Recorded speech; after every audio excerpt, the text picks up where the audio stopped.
Welcome to this guide on metaprogramming with Kotlin Symbol Processing, commonly known as KSP. Metaprogramming is a powerful technique where we write code that can analyze and generate other code automatically.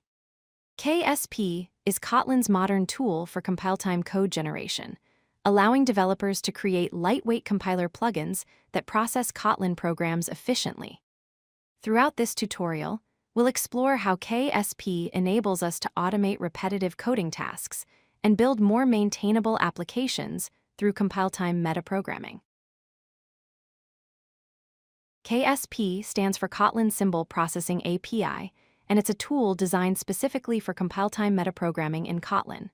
At its core, KSP analyzes your Kotlin source code during the compilation process, examining the structure and elements of your program.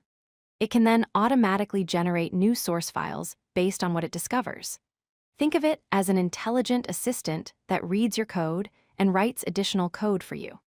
KSP was created as a modern replacement for KAPT, which is the Kotlin annotation processing tool. The key advantage is that KSP works directly with Kotlin code, making it faster and more efficient than previous annotation processing approaches. When comparing KSP to KAPT, the advantages become immediately clear. KSP offers approximately 2 times faster compilation speeds, which significantly reduces build times in large projects. Because KSP is built specifically for Kotlin, it provides a Kotlin-native API that feels natural to Kotlin developers. It also offers better type resolution, understanding Kotlin-specific features like extension functions and top-level declarations. On the other hand, KAPT has several limitations. It requires generating Java stubs to work, which adds unnecessary overhead. This stub generation process slows down builds considerably. Additionally, KAPT has limited support for Kotlin-specific language features.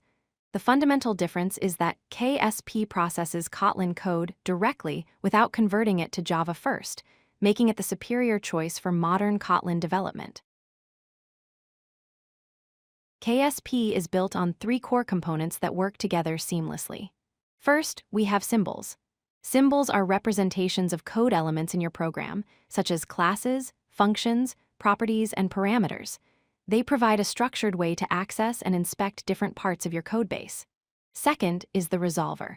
The resolver acts as a query interface, allowing you to access and search for symbols throughout your entire codebase.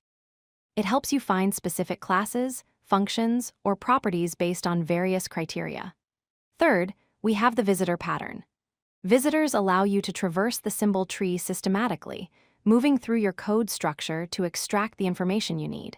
Together, these 3 components form the foundation of how KSP processes and understands your Kotlin code. Setting up KSP in your project is straightforward. You need to add the KSP plugin to your build configuration file. In your build.gradle.kts file, include the KSP plugin with the appropriate version number. The plugin ID is com.google.devtools.ksp, followed by the version string.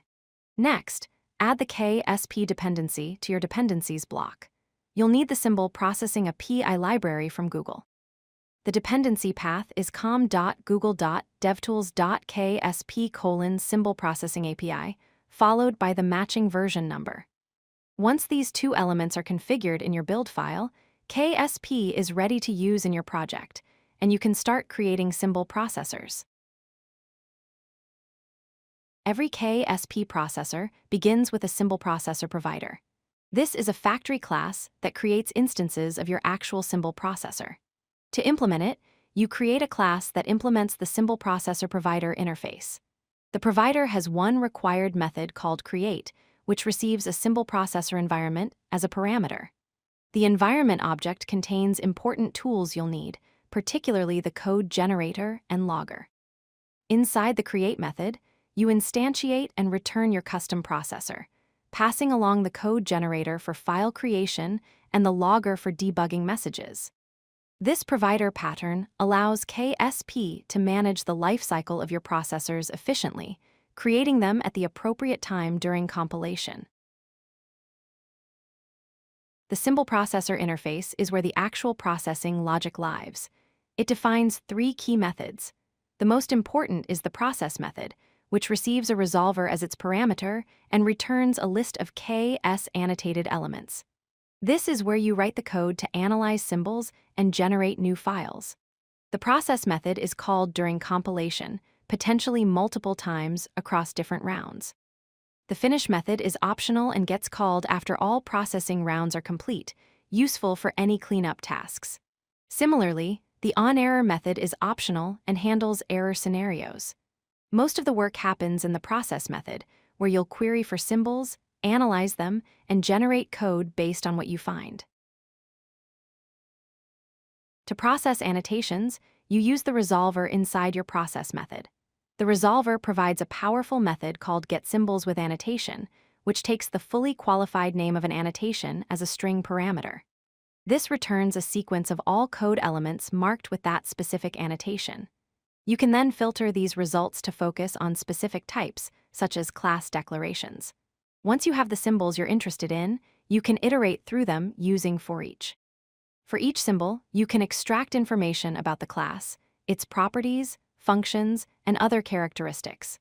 This is where you decide what code to generate based on the annotated elements. After processing all symbols, you return a list of any symbols that couldn't be processed in the current round, allowing KSP to retry them later if needed. Code generation is the final step where KSP creates new source files. Using the code generator, you call createNewFile and provide 3 key pieces of information: the dependencies, which track which source files contributed to this generated code, the package name where the new file will reside, and the file name for the generated source file. The createNewFile method returns an output stream that you can write to. You construct the code as a string, typically using Kotlin's multi-line string syntax for readability. This string contains the actual Kotlin code you want to generate, including package declarations, class definitions, functions, and any other valid Kotlin code. After building your code string, convert it to a byte array and write it to the output stream. The generated file will be compiled alongside your source code, making it available for use in your application. Let's review the complete KSP workflow from start to finish. Step 1. You define custom annotations in your codebase to mark specific elements that should be processed. These annotations serve as signals to your processor about which classes, functions, or properties need special handling. Step 2. You create a SymbolProcessor that contains the logic to analyze symbols. This processor defines how to find annotated elements and what to do with them. Step 3. Inside your processor, you use the resolver to query for declarations marked with your annotations. The resolver gives you access to detailed information about each annotated element, including its properties, functions, and type information. Step 4. Based on the information gathered, your processor generates new Kotlin source files at compile time. These files are automatically included in the compilation, seamlessly integrating with your existing codebase. This workflow repeats for each compilation, ensuring generated code stays synchronized with your source code. If you like this video, hit that like button and don't forget to subscribe. Visit codelucky.com for more such useful content.